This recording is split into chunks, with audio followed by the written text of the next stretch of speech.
Welcome. If you've noticed that your Photos tab in the Dropbox app isn't updating properly or showing your latest images, resetting it can often resolve these issues quickly. Today, I'll walk you through the updated simple steps to reset the Photos tab on Dropbox so you can get back to organizing and viewing your photos seamlessly.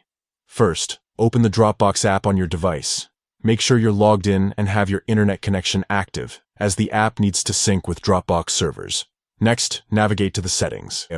You can usually find this by tapping your account icon or the menu button, depending on your device and app version. Scroll through the options until you reach the bottom of the settings menu.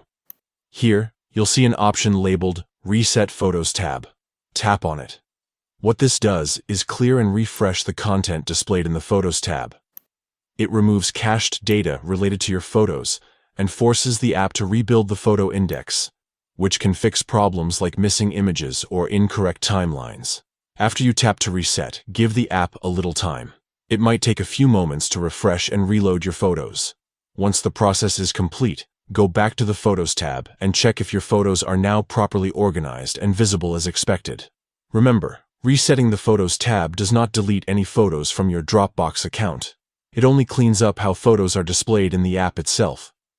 If you still face issues after resetting, consider restarting your app or checking for app updates, as keeping Dropbox updated ensures you have the latest bug fixes and features. By following these quick and easy steps, open Dropbox, go to Settings, scroll down, and tap Reset Photos tab. You'll have your Photos tab refreshed and working smoothly again. Thank you for watching.